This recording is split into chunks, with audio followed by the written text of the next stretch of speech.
사랑하는 하나님, 오늘도 우리를 예배의 자리에 초대해 주셔서 감사합니다. 계절이 바뀌고 결실이 무르익는 자연의 성인처럼 우리가 하나님 앞에서 지혜가 자라고 생각이 자라고 하나님을 사랑하는 마음이 자라가는 그런 초등부가 되게 해주세요. 코로나 바이러스로 인해 보고 싶은 친구들과 선생님들을 만나지 못하고 있습니다. 교회 가고 싶지만 그럴 수가 없는 상황입니다. 하나님, 속히 코로나 상황이 종료되어 우리가 하나님 앞에서 다시 모여 기쁘게 예배할 수 있도록 축복해 주세요. 예수님의 보혈로 일양교회와 우리들을 덮어주시고 바이러스와 모든 악한 것들로부터 안전하게 지켜주세요.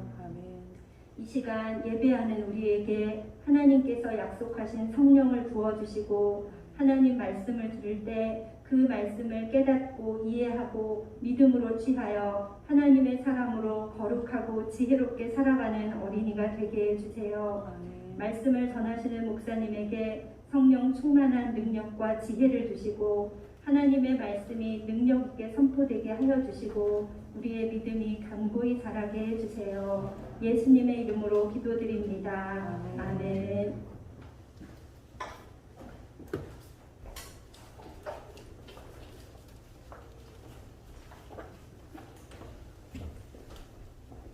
네, 반갑습니다. 친구들, 이렇게 집에서, 가정에서 또 이렇게 온라인 영상으로 또 함께 이렇게 예배하게 돼서 기쁘게 생각합니다.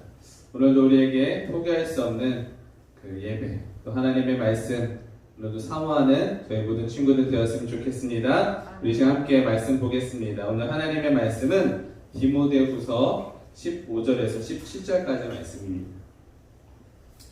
우리 친구들도 집에서 성경을 찾아서 같이 한번 읽었으면 좋겠습니다. 디모데후서 3장 15절에서 17절까지 세 절 함께 보도록 하겠습니다. 15절부터 우리 한 목소리로 같이 읽도록 하겠습니다. 또 어려서부터 성경을 알았나니 성경은 능히 너로 하여금 그리스도 예수 안에 있는 믿음으로 말미암아 구원에 이르는 지혜가 있게 하느니라.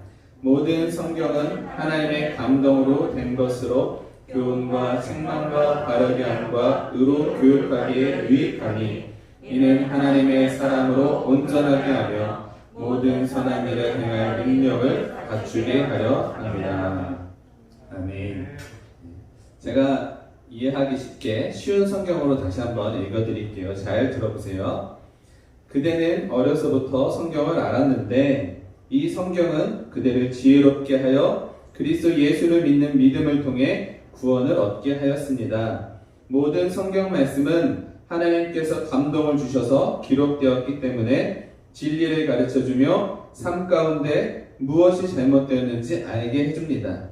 또한 그 잘못을 바로잡아주고 의롭게 사는 법을 가르쳐줍니다. 말씀을 통해 하나님을 바르게 섬기는 자로 준비하게 되고 모든 좋은 일을 할 수 있는 사람으로 자라게 됩니다. 아멘. 하나님의 마음을 담은 책이라는 제목으로 함께 말씀을 나눌 거예요. 여러분들은 읽은 책 중에서 가장 기억에 남는 책이 있나요? 어려서부터 지금까지 어떤 친구는 수십 권의 책을, 어떤 친구는 뭐 수백 권의 책을 많이 읽었을 거예요. 그 중에서 기억에 남는 책이 한 가지 있으시나요? 목사님도 아직까지 기억에 남는 책이 있습니다. 물론 많은 책을 읽었지만 그래도 어려서 읽은 책 중에 가장 기억에 남는 책이 있는데 바로 초등학교 때 읽었던 책입니다. 책의 제목은 비에 젖은 책과 티다리 대통령이라는 책이 미국의 16대 대통령 링컨 대통령의 어린 시절의 이야기를 담은 책이었습니다. 그 책의 주제는 바로 정직이었어요. 정직. 그 책을 감명 깊게 읽고 나서 아직까지도 목사님 마음속에 그 정직에 대해서 나도 정직하게 살아야겠다라는 그 생각이 여전히 마음속에 남아 있습니다. 우리도 많은 책들을 읽고 여러분들도 많은 책들을 읽었지만 그 중에서 분명히 기억에 남는 책들이 있을 거예요. 지금은 책이 너무나 귀해서 책을 살 수 없어서 책을 읽지 못하는 환경 가운데 있어서 책을 못 읽는 사람은 아무도 없을 거예요. 우리는 지금 손만 뻗어도 책을 잡을 수 있고 책을 읽을 수 있는 그렇게 책 속에 파묻혀서 우리가 살고 있습니다. 책의 종류도 너무나 다양하죠. 이렇게 누군가 써놓은 책을 통해서 우리는 많은 정보를 얻고 또 인생을 배우고 삶의 지혜를 얻습니다. 그래서 책을 많이 읽을수록 많은 정보를 알게 되고 또 다양한 사람들의 경험을 우리는 간접적으로 깨닫게 됩니다. 그러면 이렇게 좋은 책들을 많이 읽고 정말 수십 권, 수백 권 읽으면 꼭 세상에서 훌륭하고 유명하고 대단한 사람이 되는 건가요? 모든 사람들이 인정해주고 좋아해주는 그런 사람이 될 수 있을까요? 아니면 많은 정보를 알기에 어떤 어려운 일도 쉽게 이겨나갈 수 있는 그런 사람이 될 수 있을까요? 그리고 살아가면서 아무런 문제도 없이 살 수 있을까요? 의학책을 많이 읽는다고 병에 걸리지 않나요? 그렇지 않습니다. 아무리 좋은 책을 많이 읽어도 결코 해결해 줄 수 없는 것이 바로 한 가지가 있습니다.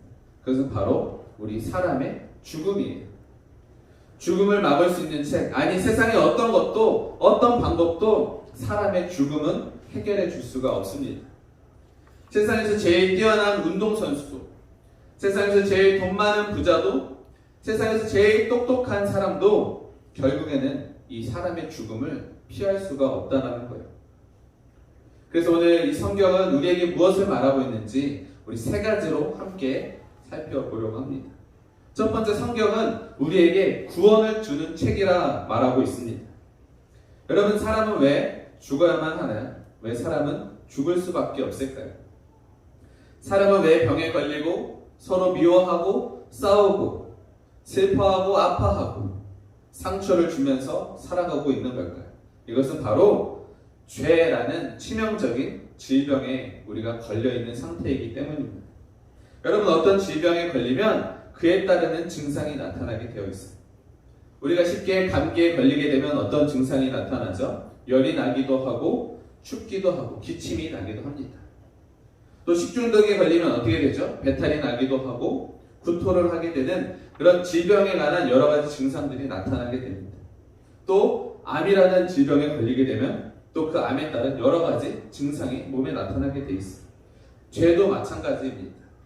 사람은 죄라는 이 질병에 걸려 있어서 교만하고 미워하고 다투고 파괴하고 살인하고 하나님이 없다라고 하나님 없이도 살 수 있다라고 살아가고 있다라는 거예요. 그런데 성경은 바로 우리가 죄인, 너희가 죄라는 질병에 걸렸다라는 것을 우리에게 전해주고 있습니다. 우리가 왜 죄를 지어서 죽을 수밖에 없는지, 어떻게 하면 이 병을 고칠 수 있는지 성경은 우리에게 알려주고 있다라는 거예요. 이 유일한 방법, 이 질병에서, 이 죄라는 질병에서 고침을 받을 수 있는 유일한 방법이 있는데 바로 그것은 오늘 성경에서 말하는 것처럼 예수님을 믿는 것입니다. 예수님을 나의 구원자로 믿을 때, 예수님이 죄라는 이 질병에서 나를 구원해 주실 수 있는 분이라고 믿을 때 우리는 비로소 이 죽음이라는 두려움에서 벗어날 수 있게 된다는 거예요. 그러므로 사람에게 구원을 주는 유일한 책, 이 세상에서 우리 인간에게 구원을 주는 유일한 책은 바로 이 성경책밖에 없다라는 것입니다. 그리고 두 번째로 성경은 우리에게 올바른 길을 걸어가게 해줍니다. 여기서 길을 걷는다는 것은 내가 왼쪽으로 갈까 오른쪽으로 갈까 앞으로 갈까 뒤로 갈까 이런 길을 말하는 것이 아니라 버스를 타고 갈까 자전거를 타고 갈까 이런 길의 문제가 아니라 우리가 무엇을 선택하고 무엇을 포기할 것인가 그것을 의미하고 있어요. 앞에서 세상에 어떤 누구도 죽음을 피할 수 없다라고 말씀을 드렸어요. 예수님을 믿지 않으면 누구도 구원을 받을 수가 없습니다. 왜였죠? 바로 이 죄라는 이 사망의 질병에 걸려있기 때문이죠. 그런데 더 심각한 것은 사람들은 이 죄라는 질병에 걸려있는데 그것을 알지 못한다는 거예요. 자신이 죄라는 병에 걸려서 죽을 수밖에 없는 몸이라는 것을 사람들은 알지 못하고 있다는 거예요. 그래서 사람들은 자신이 다 옳은 줄 알아요. 자기가 하는 말이 다 맞는 줄 알아요. 자기가 최고인 줄 알고 자기가 하는 모든 방식이 다 옳은 줄 압니다. 그리고 하나님이 없이도 예수님이 없이도 잘 살 수 있다라고 착각하고 있다라는 것이죠. 이것이 바로 죄라는 질병에 걸렸으면서도 그것을 알지 못하는 사람들의 특징이라는 것입니다. 그래서 그런 사람들이 다른 사람에게 방법을 알려줍니다. 이렇게 하면 너 돈 많이 벌 수 있어. 이렇게 하면 너 행복할 수 있어. 이렇게 하면 너 좋은 집에서 성공할 수 있어. 라고 여러 가지 방법을 알려줘. 그런데 자신조차도 죽음으로 가고 있는 몸이고 자신조차도 이 죄라는 질병에서 벗어나지 못했는데 다른 사람들도 그 죄라는 질병으로 사망으로 함께 이끌고 가고 있는 그런 어리석은 모습을 하고 있다라는 거예요. 그런데 성경은 그런 세상의 소리, 그런 어리석은 사람들의 소리를 분별하게 해줍니다. 어떤 것이 거짓말인지 어떤 것이 진실인지 우리에게 깨닫게 해줍니다. 어떤 말을 들어야 하고 어떤 말을 듣지 말아야 하는지 성경은 우리에게 그것을 분별할 수 있는 능력을 준다라고 말하고 있습니다. 성경은 이 세상을 만드시고 우리를 창조하신 하나님의 뜻과 지혜가 담겨져 있어요. 우리가 어떻게 살아야 행복할 수 있는지, 우리가 어떻게 살아야 가장 좋은 길로 갈 수 있는지 하나님이 가장 잘 아십니다. 그래서 성경을 읽고 그 안에서 하나님의 지혜를 얻게 될 때 우리는 올바른 길로 걸어갈 수 있다는 것이죠. 그리고 마지막 세 번째로 성경은 우리로 하여금 하나님의 자녀로 자라나게 해줍니다. 성경은 하나님의 자녀가 어떻게 자라나야 하는지, 우리가 어떻게 자라나는 것이 하나님의 기쁨이 되는지 오늘 본문에서도 말하고 있습니다. 부모에게 기쁨은 바로 저와 여러분이죠. 바로 부모의 기쁨은 자녀예요. 자녀는 부모에게 기쁨을 주는 관계입니다. 자녀는 나의 부모에게만 기쁨이 되려고 하죠. 여러분 생각해 보세요. 여러분의 부모, 엄마, 아빠, 여러분 부모에게 기쁨이 되려고 하지 옆집에 사는 철수, 영희, 요즘은 철수 영희 안 하죠? 요즘은 뭐 다른 좋은 이름이 많겠죠? 다른 부모님에게 여러분 기쁨이 되려고 하나요? 여러분 시험에 1등을 받고 좋은 성적을 거둬서 그 성적표를 가지고 옆집 아저씨에게 보여주시나요? 여러분 옆집에 가서 설거지하고 청소하고 빨래해주고 옆집 아저씨에게 아저씨 이렇게 하니까 너무 기쁘시죠? 라고 말하나요? 여러분 그런 사람은 아무도 없을 거예요. 바로 자신의 부모에게만 기쁨이 되려고 한다는 거예요. 우리의 육체의 부모는 바로 한 분이죠. 그리고 그 육체의 모든 사람을 만드신 그 분도 바로 하나님 한 분이십니다. 하나님이 우리의 부모요, 우리의 진정한 기쁨이 되어야 합니다. 하나님도 우리를 자녀로 보시며 기뻐하고 계십니다. 성경은 우리가 어떻게 하나님께 기쁨을 드릴 수 있는지, 어떻게 하면 하나님의 자녀로 건강하게 자랄 수 있는지를 우리에게 알려주십니다. 성경 안에서 하나님이 무엇을 기뻐하는지, 또 하나님이 어떻게 살기를 원하시는지 이것을 깨닫지 못한다면 아까 말한 것처럼 옆집 아저씨에게 기쁨을 주는 것밖에 되지 않는다는 것. 하나님이 기뻐하시는 자녀로 여러분 자라나고 싶으신가요? 하나님의 기쁨이 되고 싶은가요?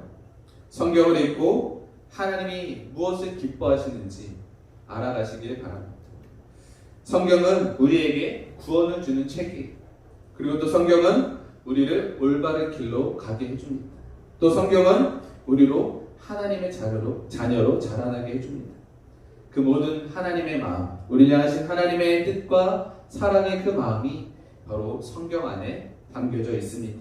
이 세상에 하나밖에 없는 바로 이 하나님의 마음이 담긴 이 성경책. 여러분 성경을 읽고 사랑하고 성경 안에서 하나님을 만나시기 바랍니다. 성경을 잡고 성경을 열어서 그 안에 계신 하나님을 만나는 저와 여러분 되시기를 주님의 이름으로 부탁드립니다. 기도하겠습니다. 하나님 아버지, 이 시간에 하나님 말씀이 얼마나 중요한지를 깨닫게 되었습니다. 하나님의 마음이 이 성경책 안에 담겨져 있는데 우리에게 구원을 주고 우리가 어떻게 살기를 원하시는 그 하나님의 마음이 이 성경 안에 담겨져 있는데 하나님 어려서부터 성경을 알고 읽고 배우고 자라나는 하나님의 자녀로 건강하게 자라나는 우리 모든 친구들 되게 하여 주시옵소서. 감사합니다. 예수님의 이름으로 기도 올려옵나이다. 아멘. 우리 준비한 예물 하나님께 드리면서 우리 봉헌 찬양 드리겠습니다.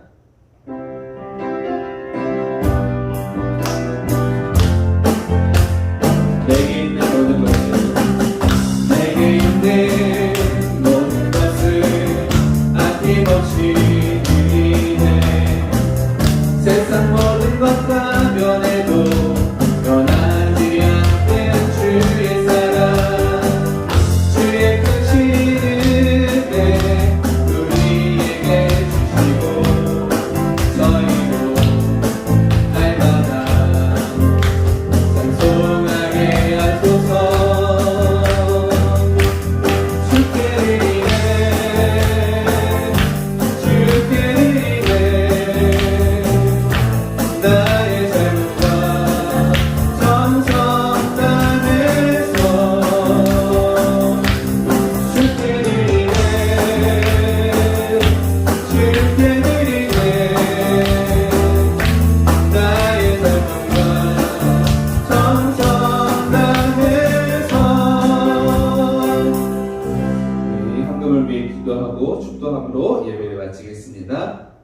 하나님 아버지 감사합니다. 우리에게 예배할 수 있는 환경과 하나님을 찬양하며 하나님께 기쁘게 고백할 수 있는 시간을 주심을 감사합니다. 또한 오늘 우리에게 하나님의 말씀을 듣게 하심을 감사합니다. 하나님 오늘도 하나님의 말씀대로 살아가는 우리 모두 될 수 있도록 도와주시옵소서. 하나님 또 예배드릴 때 빈손으로 오지 않고 감사하는 마음을 담아 이 예물을 드립니다. 하나님 작은 예물 그러나 우리 마음을 크게 보시사 하나님께서 원하시고 기뻐하시는 곳에 사용되게 하여 주시옵소서. 유쾌한 정성을 받아주실 줄 믿사오며 예수님의 이름으로 기도 올려옵나이다. 아멘.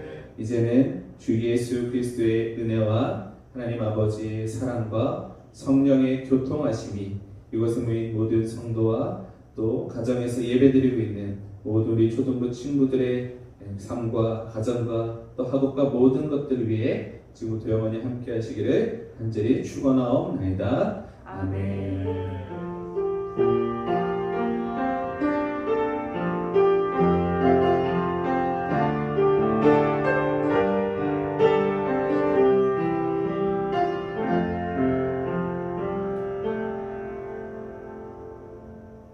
친구들, 오늘 예배 잘 드렸나요? 하나님의 마음을 담은 채 성경을 사랑하고 또 말씀 따라 살아가는 우리 초등부 친구들이 되기를 바래요. 오늘 이렇게 영상 예배 첫날인데 우리 친구들 출석 한번 불러볼까요? 먼저 1학년부터 부를게요. 대답하세요. 박민혁, 임예원, 홍지아. 자, 2학년 박서호, 고수현, 엄자인. 네, 9시 반에 일어나서 세수하고 양치하고 예배 잘 드리고 있을 우리 1, 2학년 너무 보고 싶어요. 자, 3학년 박영인, 임지원, 정수아, 임동진, 그리고 전성애. 네, 4학년 박건호, 손예진, 홍준수, 그리고 마지막 5학년 박영우, 김도겸. 네, 이렇게 이름을 불러보니까 우리 친구들이 더 보고 싶고 또 더 만나고 싶어져요. 이렇게 오늘부터 영상 예배가 시작되었어요.